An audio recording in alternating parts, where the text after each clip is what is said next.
From the heart of Kansas City, we bring you Buck and Bob take on Chiefs Kingdom. I'm Bob. I'm Buck. And we're not fancy analysts, but we have just as many bad takes. All right, Buck, let's get into it. So let's start off just real quickly with any thoughts of last game. Anything you got going on in your head? I'm curious. Lots of thoughts. All I've done all week so far is listen to sports talk radio, right? And they're talking about the game, and that's all they're talking about. I mean, KU basketball is in full swing right now, and all they're talking about is the Super Bowl. The refs thing is just, it's ridiculous at this point. You know, the Josh Allen 4th and 1 that's, debatable. The one camera angle that shows the ball, there's no debate. The ball never got there. Let me interject into that for you real quick, too. My thoughts on this is if you want to tush push, then the ball's not going to be seen, and so therefore if they can't see the ball, you can't get the push. So maybe stop tush pushing. That's exactly right. Pansy pushing. Yeah, I mean that's what it all comes down to. I mean, when you do that kind of play, if it's not definitive, you're leaving it up to the refs. And if you think that the Chiefs, the refs are on the Chiefs' side, then that's the dumbest play that you could pick. And clearly they chose that kind of play on more than one occasion. But I mean, Josh Allen played well. He didn't play great. I wouldn't even say he played good. He played scared. I think what happened is, if you remember back to the New Orleans Saints game, you called it before the game. What we need to do is nullify their biggest weapon, Alvin Kamara, and that's what we did, and that's how we won that game. They decided that Josh Allen was the biggest asset, and that was the guy they had to concentrate on. Mahomes beat him in every rushing statistic in that game, and that's not Mahomes' game. It was absolutely amazing to watch. Which is crazy because we have a clip out there I was watching today because I was putting out just our little shorts and stuff, and you're talking about the design quarterback run, and something I've seen is that. Dude, Andy took that play from Baltimore the week before. Yes. He took the same play and ran it that twice. Worked on the Bills for and a touchdown twice. He ran the same play and got a touchdown on it twice. It was absolutely amazing. The things that we find out after the game, right? Because they're not going to tell us, hey, we've got this one trick play up our sleeve. We might do it twice. But the things we find out after the fact, they just never stop blowing my mind. Yep. Yeah. And what a fun time to be a Chiefs fan. Yeah, the whole narrative of the refs giving it to the Chiefs, dude. Honestly, it is seriously just the plague that's plaguing not just sports media, but media across the board. This first started happening 10 to 15 years ago on Facebook, where people would just post fake news, stuff that was not even close to accurate in any stretch or form, but you'd have moms telling you that this is true and everything else, and it's like, where did you hear this? Facebook, from some random person that posted some random person's other stats? Like, did you fact check any of it? Was like, when was the last time you went to college? Like, did you not check references? No, they just believe it. And that's what's going on with social media. And the saddest part is that the big news organizations are just fine with basically making it so that we have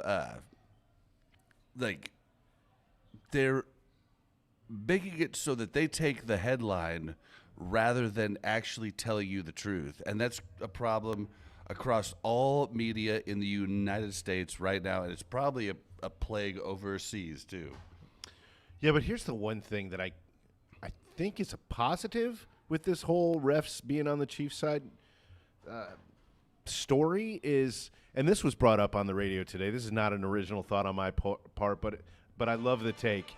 If the Eagles, along with every other NFL fan that's not a Chiefs fan, believes that the refs are on the side of the Chiefs, then what happens when they get two penalties early on in the game that are considered ticky-tacky penalties? At that point, they become frustrated. They become flustered.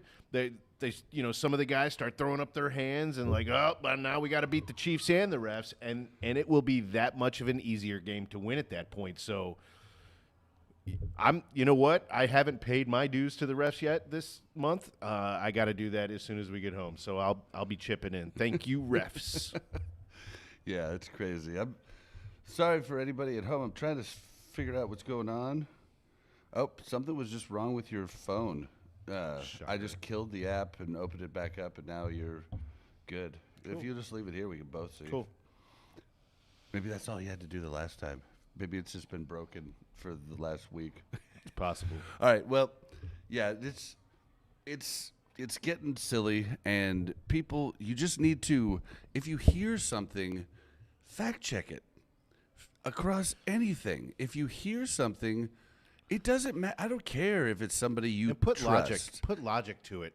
I mean, put the logic test to whatever it is. Does it make sense that the NFL wants one team to dominate? That's ridiculous. That's ludicrous. Ridiculous. Anybody that believes that is not really a fan of football. You just want something to talk about. You got to have something to hate. Well, right now, that's the Chiefs. Yeah, and when I hear anything on the news about the Chiefs, this is something I learned from my wife, because I used to just, in my younger years, spout off bullshit. I mean, I really did, and I learned from her and my daughter. They would fact check me, and I started being like, and I did want the facts. I just truly believed that what I was saying was right.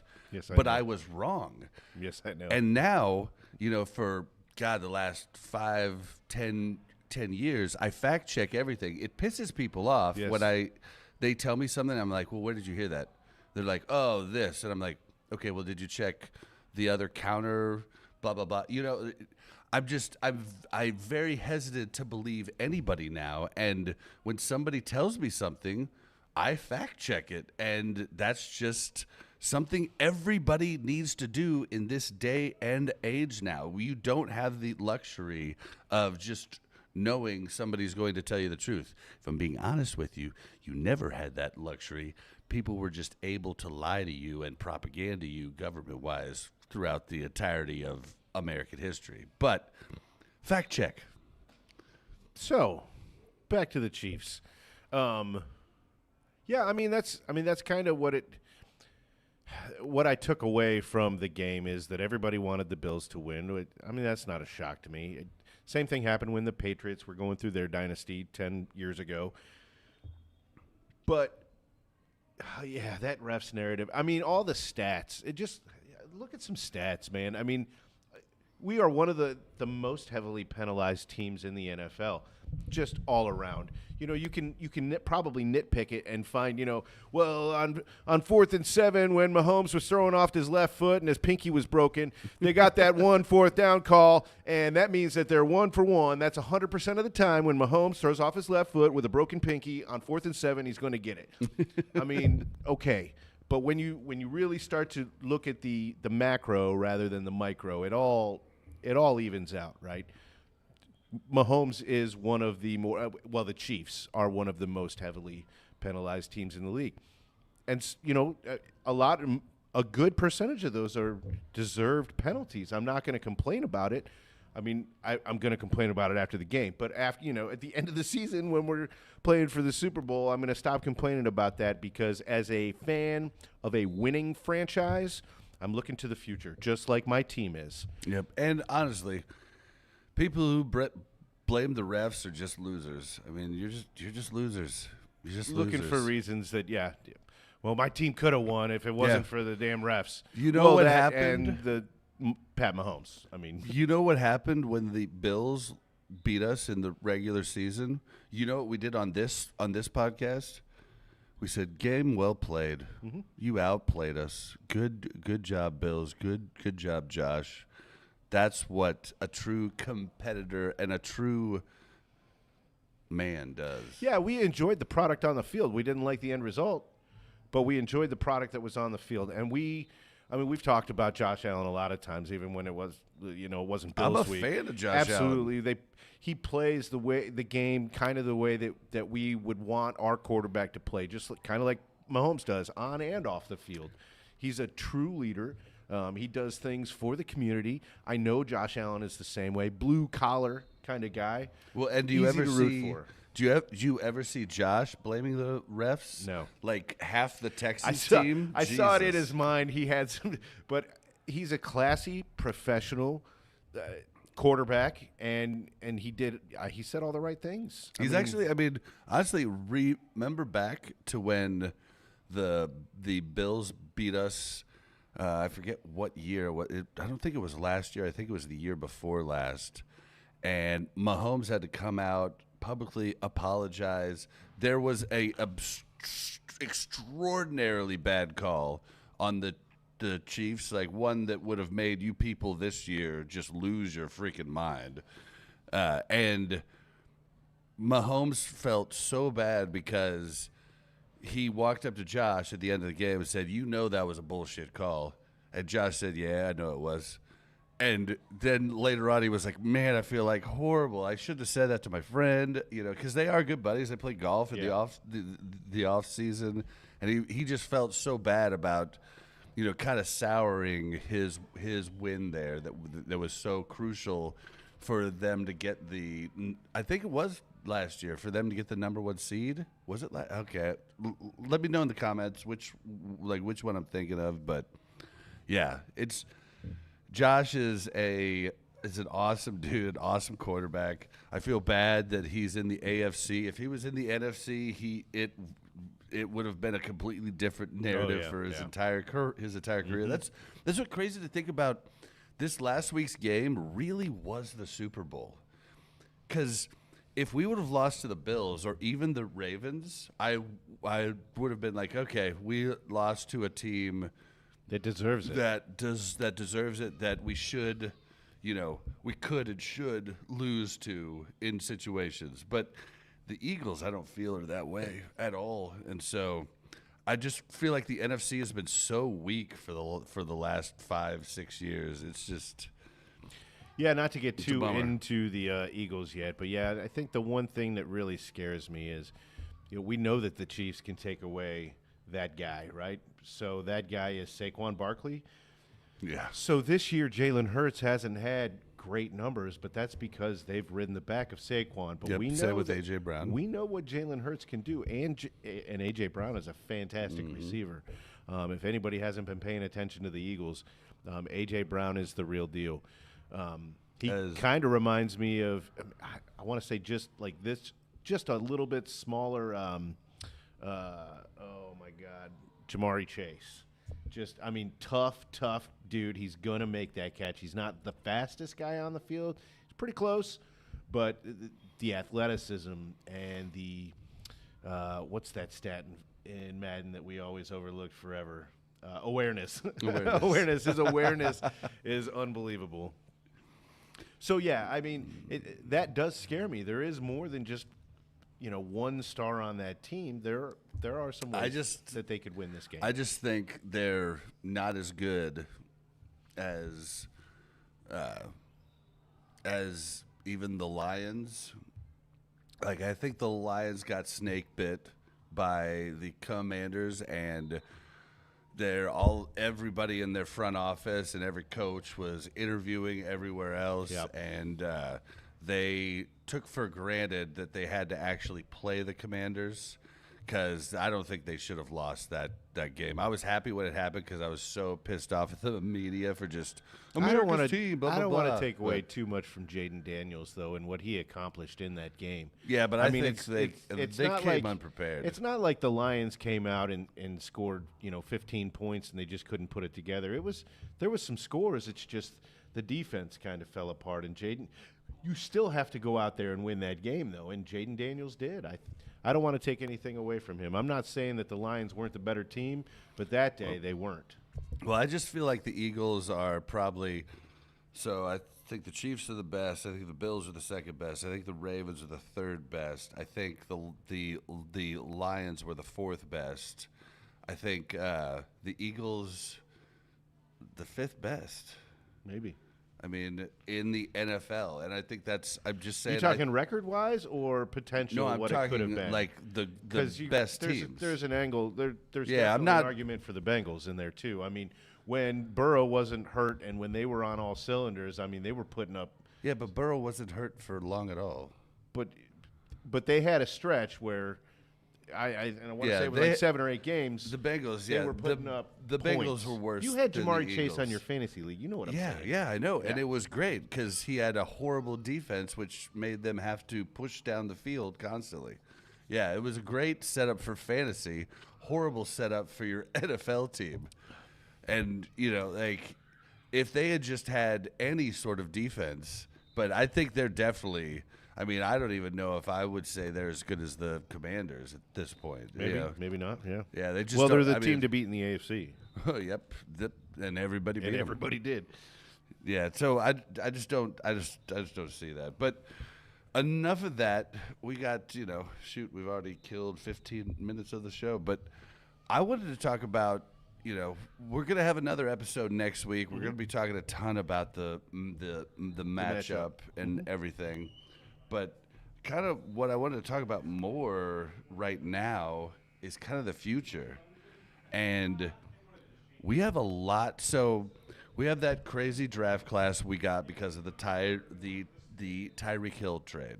It was, we got 10 drafts that year. It was huge.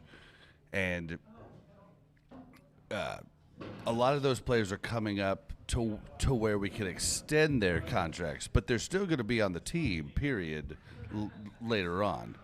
So, like, they still have a year or two left on their contract, depending on what round they were drafted in. Now, the difference here is that the players we're going to talk about right now will be undrafted free agents right after the Super Bowl. So anybody can court them, anybody can sign them, whatever. So this list hurts. We have a lot on this. A lot of this big list. names. Dude, you know what's crazy? I was going through our contracts. Do you know who the 4th highest paid player on the Chiefs is? The 4th highest paid. Patrick Mahomes. No, he's the first. Is he? Yeah, he's I don't know. I definitely number felt trick question coming. Okay. I would guess Bolton.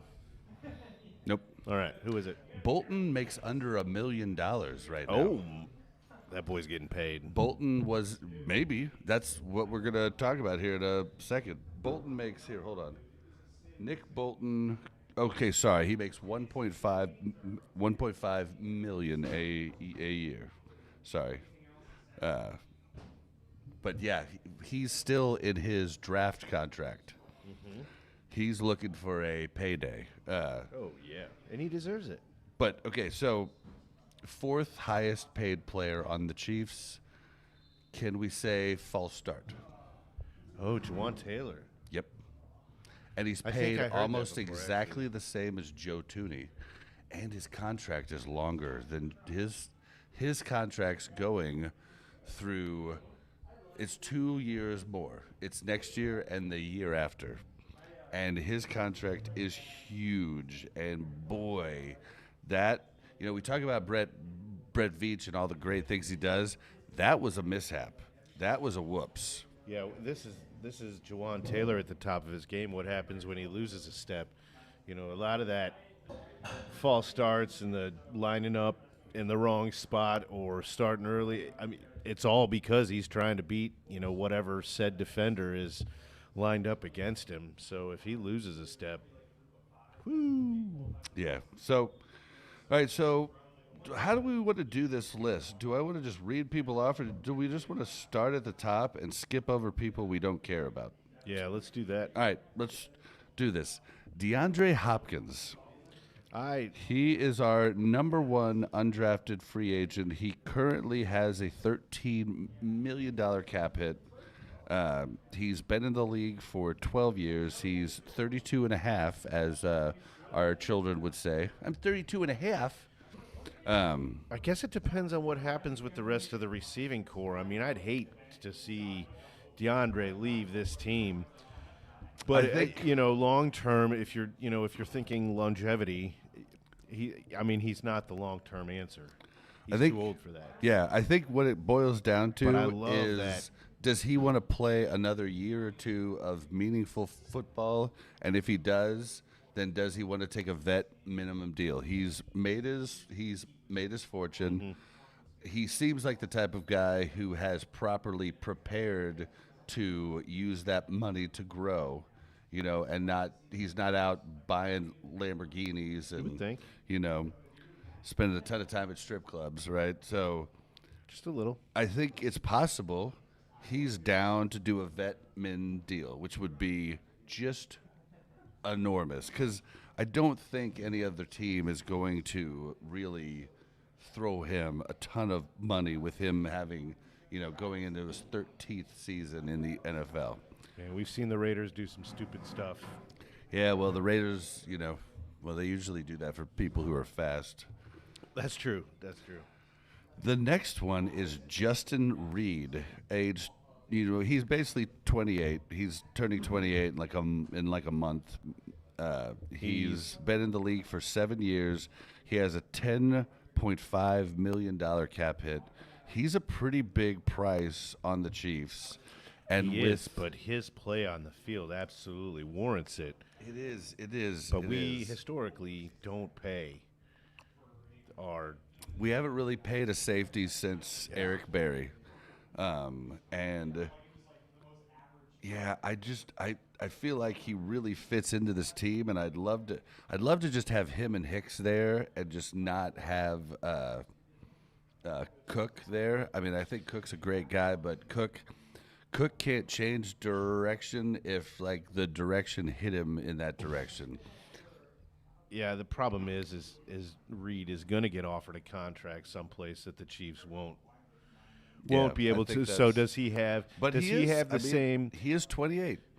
Think about it. With Travis Kelce, we all know Kelce could have made more money elsewhere, but he had the foresight to understand. Look, I'm in the middle of a dynasty. I have this legacy to consider. I'll take less money. It was very Trent Green of him to do that. I remember back in the day when he restructured his contract to get some better talent on the field. I mean, I don't know. What do you think? You met the guy. You guys are like best friends. Do you think he's going to stay for less money? I know he wants to stay. Sure. For less money, I mean, depends on how much less. He seems like a really smart guy. He seems like he's really invested his money. I feel like at 28 you could take a pay cut at safety, and it could be okay. But is he going to? I mean, I'm not going to lie. I don't think it's going to be a small amount. I think Reed is going to get a payday if he wants it someplace else.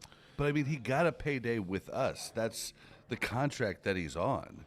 I mean, he's made, You're thinking from a fan's point of view. But a hopeful fan. This year he's made $10 million. I believe he's made over $30 million from the Chiefs since signing. I mean, he got that's a safety payday from the heavens. I mean, that's a ton, But for do you safety. think that he will be offered more from another team? Maybe, yeah. Okay. But and if he does, I think he would rather stay with the kingdom rather than, it would have to be a silly amount of money for him to leave, I think. Well, I mean, we all said, there were a lot of people saying the same thing about Tyreek. Oh, he'd be stupid. He'd be stupid to walk away from the Chiefs for any amount of money. And then when he did, this was the biggest mistake. And it didn't look like the biggest mistake for a long time until this season it kind of ironed out, and we just kind of figured, at this point, Tua is probably done. This was the first time in Tyreek's career that he wasn't able to make the playoffs, and you could feel it, in that interview he gave. I think that is a lesson to a lot of these guys, and there's a possibility that video from Tyreek was a good learning point for Justin Reed. For anybody on the Yeah, Chiefs. sure, absolutely. going back to DeAndre, I don't think he's going to be offered some big payday. So I think, keeping him is a good possibility. I have a hard time believing it with Justin Reed. We'll see. I hope I'm wrong. I really do. Yeah, but I think Reed being able to stay with the Chiefs offer him $7 million, and another team offers him 12. I think staying with the Chiefs is better, assuming that he's saved his money and properly managed his money. A lot of these guys, go like Antonio Brown. I'm assuming he just spent everything as he got it, and then had to really push to go other places. I'll just say this. I've had some cool jobs in my life. I've had a couple of jobs that I really enjoyed doing, but there wasn't one of those jobs that if I was offered a 33% increase in my income, I wouldn't have left to go someplace I hated. Yeah, but that isn't even an argument. It is an argument. I mean, look at No, Tyreek Hill. Those jobs didn't have an opportunity to take you to greatness and have you be in the Hall of Fame. Sure. Look at Tyreek Hill. His opportunity did, and he took it because he wanted the payday. You can say great things about Still guys. got a pretty good payday from the Chiefs, though. A pretty good one, but that's not what he wanted. You're thinking from the standpoint of somebody that doesn't make $1 million a year, right? You're thinking of somebody that we're looking at any one of these guys' contracts. Who's the lowest guy on this list? Trey Smith at $400,000. That's the biggest one. You're talking about the biggest guy I have to talk about. My bad.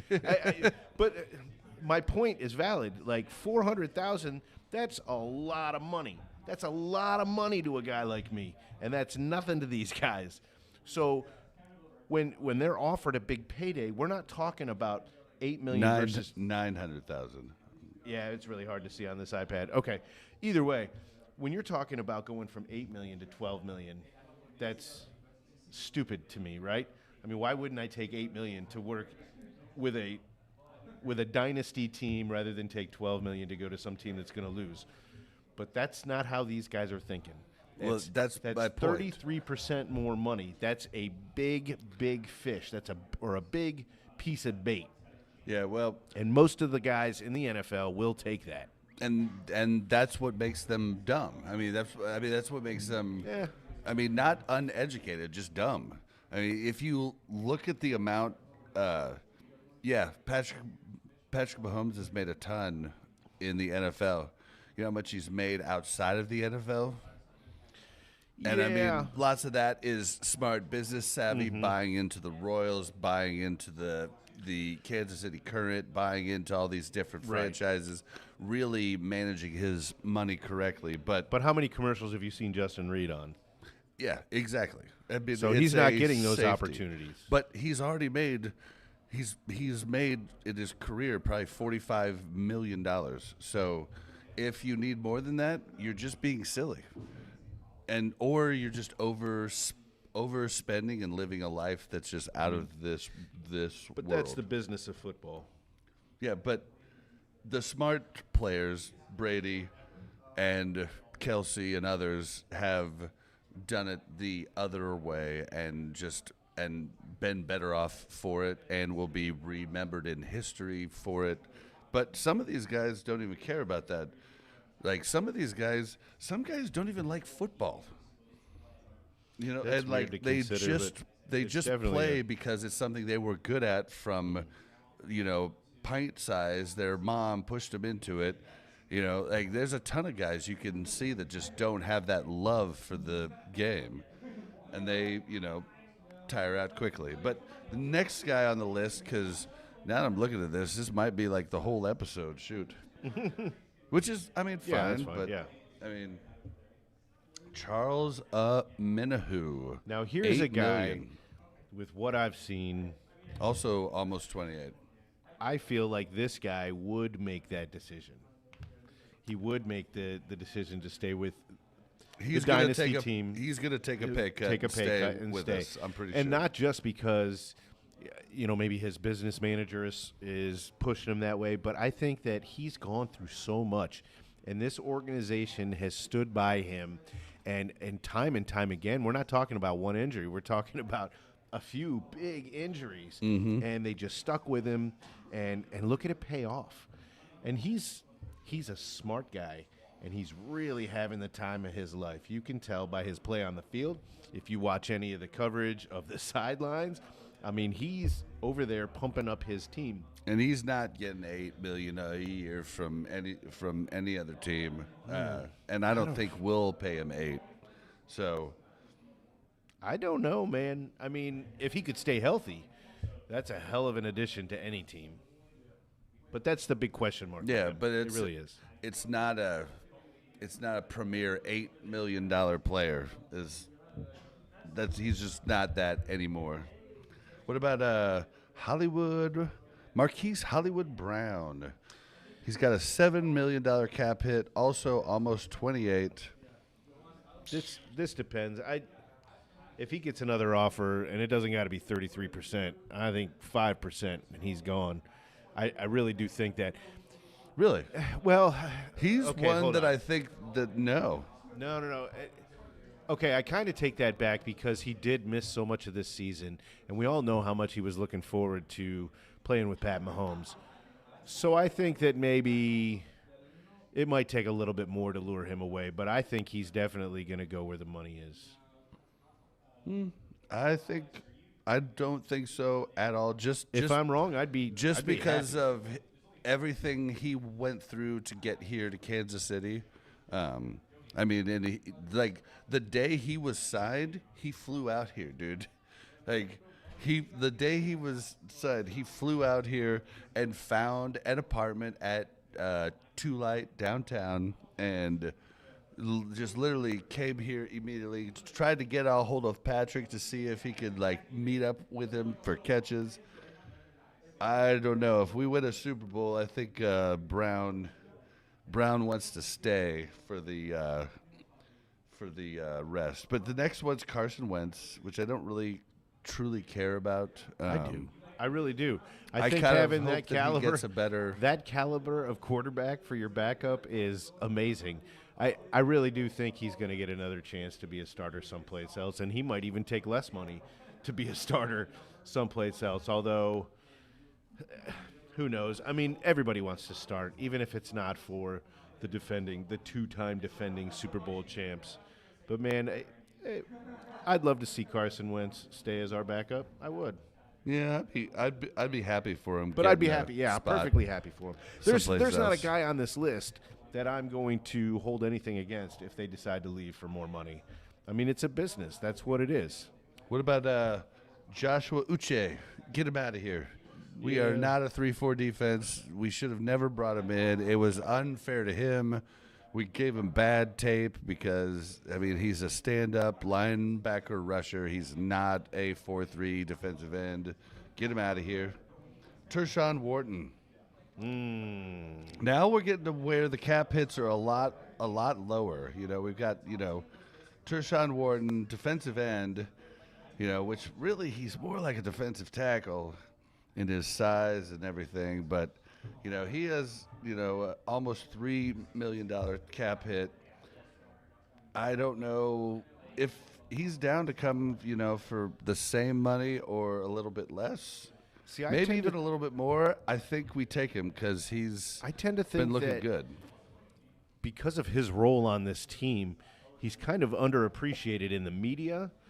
So my hope would be that other coaches and other teams are kind of paying the same attention to him. I mean, everybody talks about Chris Jones. Everybody talks about Amenahue. Everybody talks about Karlaftis, about Bolton. Wharton just kind of gets swept under the rug a little bit. About Wharton. Okay, we do, but 12 eggs. okay, but the big talking heads, the guys that are The are guys being that don't know what listened the to. frick For they're sure, talking yeah, but about. they're not talking about Wharton. Wharton is a lot of those guys probably don't even know that he's a guy in the NFL and plays for the Chiefs. And they don't know that he saves lives, So children's lives. I'm really hoping that right? yes, yeah, that's fine. He catches children falling out of the Okay, rafters. great. So that has nothing to do with any of this. So Tershawn Wharton, I think, is a guy that might just slip through the cracks, and I hope. I mean, I know the Chiefs know what his value is, so hopefully he'll get a good, fair contract offer, but I really am not too afraid of him getting taken away from us by another team with a big offer. It all remains to be seen. I don't This either. Derek Nottie, I don't care. DJ Humphries, left tackle, 31 years old. He's only a $2 million hit. I think he's down to sign again for a vet min, and I think we whole go offseason ahead get and let healthy? him. Yeah, we'll get healthy and to learn the actual offense. system and get a rapport with the line. I think he could definitely be, because there ain't a lot of left tackles or even right tackles coming up in the draft. So Well, I think a lot of Chiefs fans have a little bit of a bad taste in their mouth because of DJ Humphries, but I don't think it's fair. I mean, he came in here, he wasn't 100%, right? And so he had to heal up for a few weeks before he was even ready, and we were just kind of hoping that he was taken in the system. But how much can you really take in the system if you're not out there on the field? You can read playbooks all day, you can memorize playbooks, but until you're out there and you know how your teammates are reacting to the way these plays are happening, you really can't be prepared for it. So it wouldn't hurt my feelings at all to see this guy. We were excited for him. It didn't really pan out the way that we had hoped. So, yeah, I mean, give the guy another. I think the upside with how low he's willing to sign a contract will be huge. Yeah. I think the upside of that, because this is just his final years in the NFL, and he wants them to be meaningful. And just like I always say, I wish there was a website that tracked how well NFL players have managed their money, because I could tell you who's going to sign for lower deals and who's not based on their portfolio. Mm-hmm. You know what I mean? Because it does play a big role. But, yeah, I would love to see him come back. Justin Watson makes $1.7 million a year. I'm down to bring him back for 1.7. 1.7, I mean, that's a steal for a guy that catches it. God, I wish Mel was while. here right now. Absolutely, I agree. I think he's been the solid guy that we need him to be. He's a great blocker in the run grit game. He's a great blocker in the passing game. He just isn't the best receiver. But no, he's not the best. For 1.7 million, he's definitely. And we know he has a good relationship with Mahomes. Yeah. So yeah, I'm Mahomes wants surprised. him to be a star, but I really he's not. was expecting you to be like, too much. No, dude, everybody gets me wrong when I talk shit on Watson. I talk shit on him because he's not a good receiver. He's a good player. He's not a good receiver, though. He's a good player. Great for freaking special teams. Great for blocking down the field. Great for all of these things. Catches the ball every once in a while, and it's great there. 1.7 mil. Yeah. We'll take it. Okay, Bag so him up and take Mel him. and I would disagree. We would say that he's a good receiver. Definitely not great. But dependable, I think that's undeniable. But, okay, whatever. We can move on. All right. Samaje, I have to pee, Ryan. Yeah, Samaje. Is that 24 years old? No, 29. 29. Okay, all right. I was going to say. I was kind of let down by what P. Ryan had to offer in the running game. However, he made up for it in the passing game. I did not expect him to do what he's done in the passing game. Yeah, So he's if he a third down back. And he almost never runs it. I mean, almost never. But when he does get the ball in the open field, he does well. I mean, he won the game for us against the Bills. You know, he got that first down that he's won the game solidified for the us on a game. few different Yes, occasions. He absolutely has. And even when we're down and we needed him to get the yards just to continue a drive so that we could win a game later on, he's been there for that too. He's an extraordinary niche player to have on the offense, and if he costs $1.5 million again, we'll take him. Yeah, and I just don't think that any other team is going to jump up and offer him some huge contract to leave. So that'd be cool. That'd be cool to keep him around. Oh, the He next will be one. 30 next year. Here, we're going to skip the next one. You just pretend it didn't happen? Well, because we're going to talk about it when we talk about Trey Smith also, because I think we only have a chance to keep one of them. So James Winchester, All right. yeah, Mike long Pennell. snapper. I mean, I think we should keep him. Yeah. Mike Pennell. 35 years old? Jeez. Yeah, but he's a long snapper. You can do that until you're 50. Yeah, as long as they let you out on the field with a cane. Mike Pennell. Mike Pennell, I don't care. Yeah. Yeah, I don't care. He's just getting old. He's been in the year for 10 years. He makes almost nothing. Like, if he's a good, vet piece to keep on the roster, cool. Kareem Hunt, 29.4 years old, almost 30, 8 years in the league, only makes $1.2 million on our cap.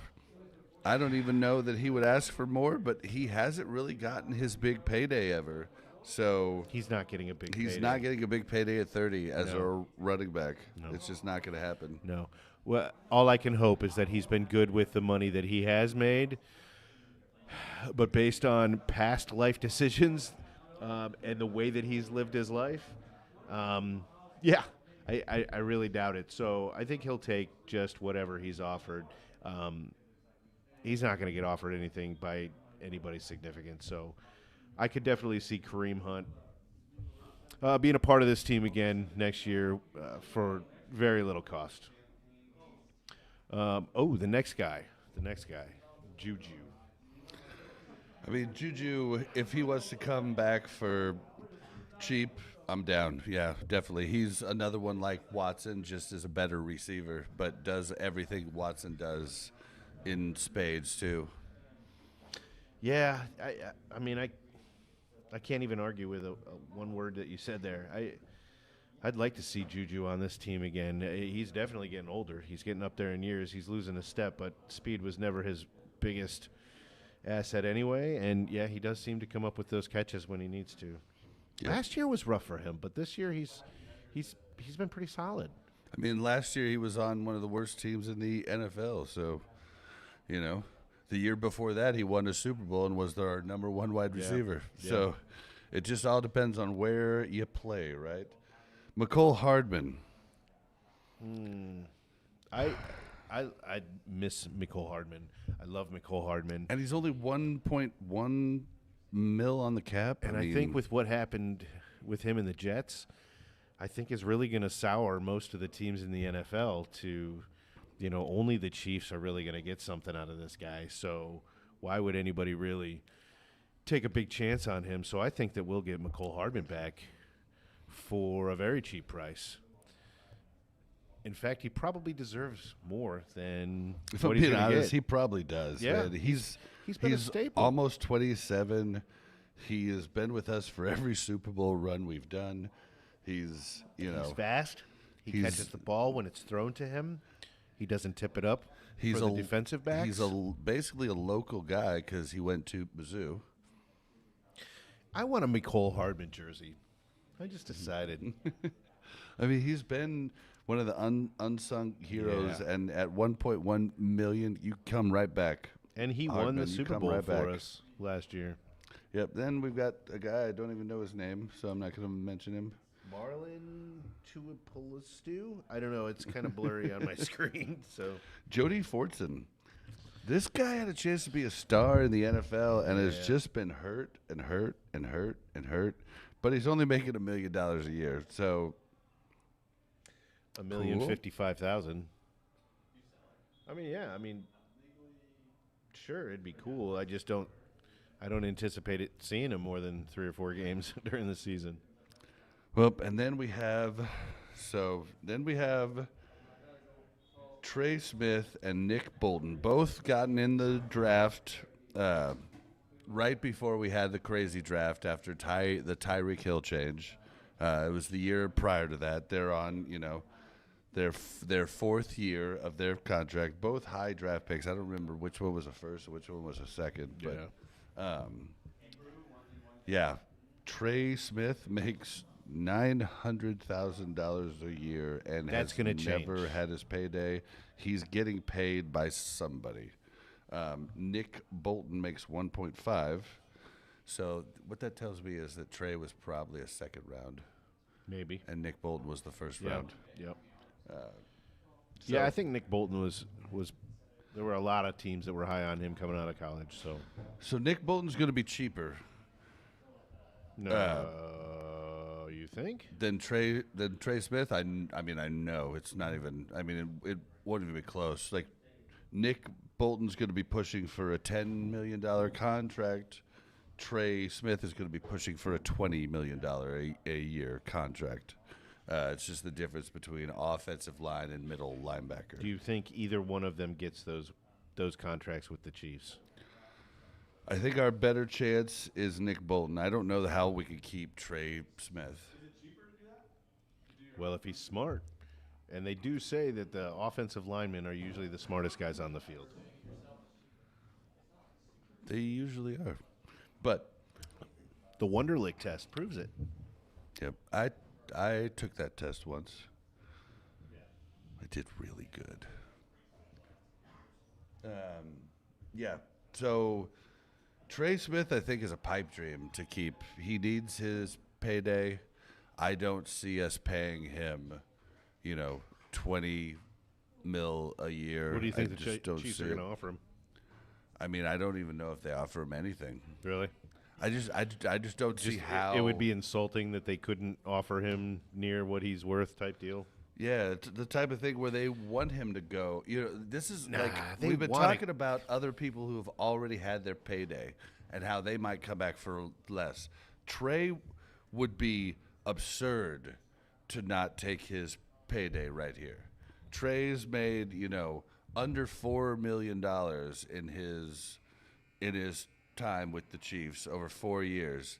I mean, Trey needs to get his payday, so Trey needs to do that. Like staying with the Chiefs for $10 million. I mean, I just don't.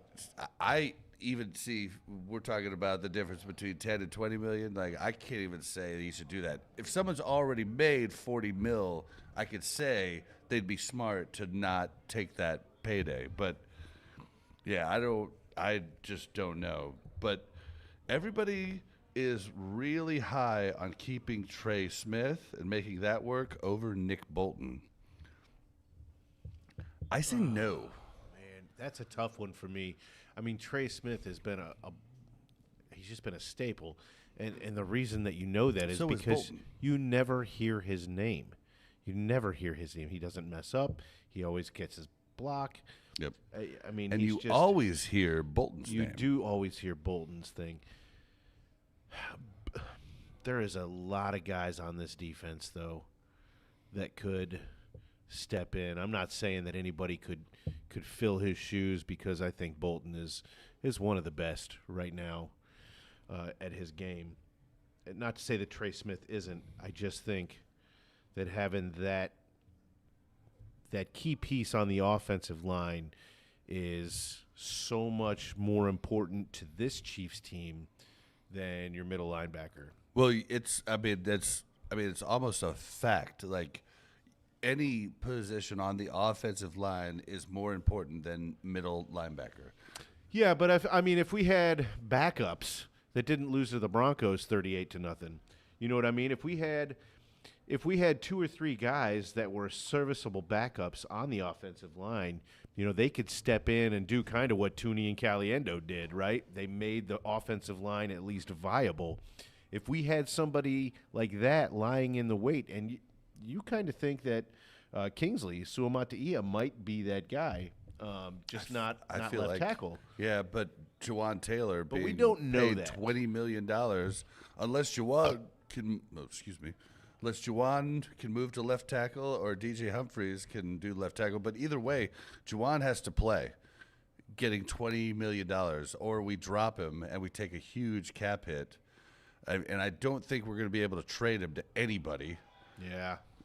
So we're kind of stuck with, he's the dark horse on the line. But Trey Smith would be amazing to keep.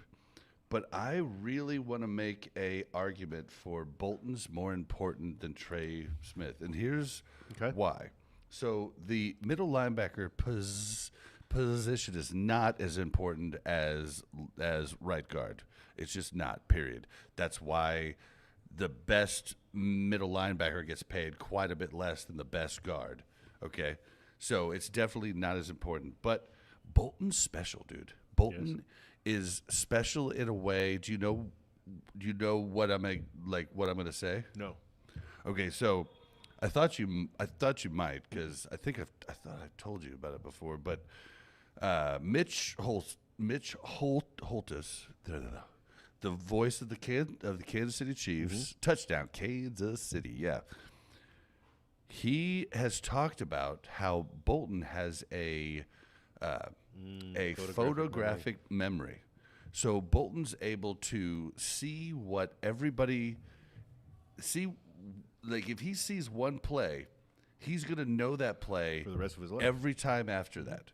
So he's one of the green dot players. For anybody that doesn't know what a green dot player is, normally it's your quarterback. It's one person on offense, one person on defense that's allowed to have a headset and mic in their helmet. Okay, so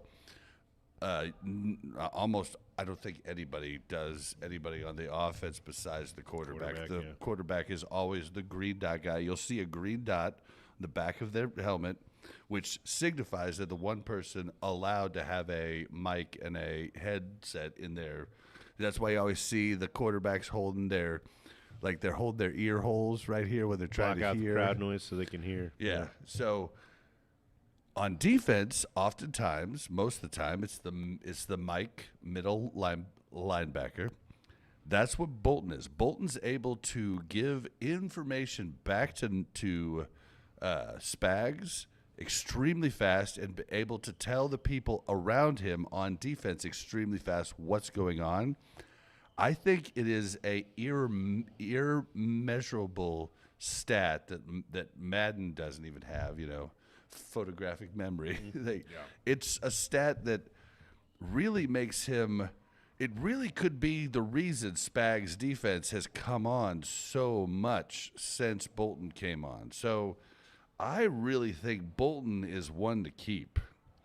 I mean, I'm not gonna be mad or frustrated or feel let down as a Chiefs fan if Bolton is the guy. And like you said, financially speaking, he's probably by far the easier one to keep on the team. And I'm a big Bolton fan. I don't think there's too many Kansas City Chiefs fans that don't love Bolton. If they can make it happen, that'd be cool.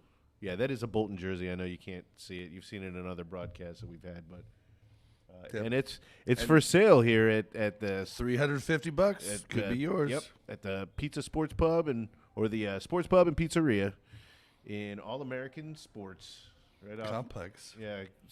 Sports Complex off 87th and I don't know. Lenexa. Oh man, I had the address memorized for a minute, but yeah, come check it out. This is a great place. Live soccer. They've got basketball. They've got pickleball. They've got. Do they have pickleball? Yeah, it was on the door downstairs. Yeah, Huh. I know. I didn't know that. Big fan. So, come check this place out. Yeah, so I just think keeping Trey Smith is a pipe dream. It'd be amazing if we could do it, but then what would it give other places? I think that's why they were kind of trying Sumatia out at guard and stuff, because that's where they're probably going to have to put him, is at right guard. So that's probably what we're looking at. They're probably knowing that they can't get Trey. And I think Trey would be crazy to stay with us for something small when he could go get his big payday. And, that's just the way it is. Yep. That was exactly my argument for Marquise Brown or Justin Reed. All right, well, shoot. I mean, honestly, that kind of made the episode. I need to, change the title so anybody checking it out later, Yeah. Knows that we're talking about, who we need to get next year. But, geez, we're kind of out of time, and I guess we could just keep the The rest talk of the about notes the Eagles and stuff for I the did want next to say, episode. though, you said, and I think this was in the last episode, you said something about Nick Sirianni being a kind of an asshole. Oh, he is. Yeah. He's definitely. So, an and asshole. I don't know anything about that. I pay attention to the Chiefs. Oh Only, yeah, I've but never I did watch. talked to the man. Right. He definitely you've seen. seems like an asshole. So Yeah, I'll I say saw that. a clip. I was doing some research on the game, and so I saw a clip of when the Eagles beat the Chiefs after the Super Bowl. It was, we beat the Eagles in the Super Bowl, and then later that year in November we lost to the Eagles, and it was here in Kansas City. And as he's walking off the field, he's got some very heated things to say to the fans of Kansas City as he's walking out. And let's just say, I'm not a Nick Sirianni fan. Yeah, I think told he's you. kind of a piece of shit. Really. He's a literal piece of shit. Hey, you know what it tells me though is it fans, not NFL. He's still a smart coach, though. Not NFL players, but fans, people that don't get paid for anything, can get into this guy's head. Anybody can get into his head if a fan can get into his head. Yep. So he's still a good coach, though. Yeah, good coach. Weak will. Definitely been showing that, but Simple-minded. we have one of the best coaches of all time. It's not even a great coach. Yeah. We have a super coach, and those are few and far between. So You know what? But Nick Sirianni and Andy Reid both have in common, though. what? Eagles fans tried to get them both fired. Earlier this season, they wanted Sirianni's head on a spike. Yep. He got him to the Super Bowl, though. I bet Yeah. most of those fans would. But yeah, both men have been booed out of Philly. Yeah, well, I don't know. I feel like we should maybe do next week's episode maybe back on Monday. So there's a lot of time for our pregame talk to kind of Okay. like Monday or Tuesday. I think we should do it. Maybe we could do a smaller, like, little 10, 15-minute snippet of injury updates, maybe closer to the game. Yeah, Yeah. we could do that. Okay. It's just it'll give it more time for people to watch it leading up to the Super Bowl. Okay. And since this one wasn't really like talking about the Super Bowl, I feel like we should Yeah, get no, we got lots to cover. Yeah, we should get another one. I didn't realize it was going to take so much time, but we've doing this podcast, we've grown to love these players and grown to know them a lot more than any time we had in fandom prior to this. I mean, I could name almost, I could tell you if you tell me a Chiefs player, I could tell you what position they play. James Winchester. Almost every single one. James Winchester. Defensive tackle. No. Oh, what is it? You actually said it while we were going through it. Long snapper. Oh, yeah, long snapper. James Winchester. I should No, have done yeah, that. that was an unfair one, though. He's a guy that we've never said his name before. So. But I mean, there'd be like maybe 5 guys on the entire Sure. roster that I couldn't get it. That's something very different from before. It would have been like half. Yeah. I would have been able to name half of them prior. So we've gotten really invested in these people, and it's kind of neat. I'm excited about this podcast for years to come. So I hope you guys are excited about taking this journey with us. Help us out. Like, subscribe, share this out to everybody, whether you're watching on Facebook, X, TikTok. Well, you're not watching live on TikTok, but, YouTube. Just share it out. Hit the bell. Hit the likes. Leave comments. Get invested with us. If you want to send us a voicemail, we've only had one person send us a bunch of voicemails. And we do love appreciate you, Jeremy. for that. But we love it. we want some more. So it's 816-866-1066. We would love to have you just call in and leave what you think. But if not, leave comments. We'll look through them. I mean, we might start doing a, comment of the week where we, read your comment out and say your name. But, we'll see. But help us out. Buck, where can we find you? As always, I'm always on Facebook, but you can find me on Twitter. It's @Buck_tastic. That's BUK_TASTIK. And you can find us, the podcast, all of our links at buckandbob.com. That's BUKNBOB.com. You can find me on X at blazin_Bob. That's BLAZZIN_BOB. And yeah, we're going to get out of here. Hasta la vista, baby. First show under an hour in a while. Maybe ever. Nice.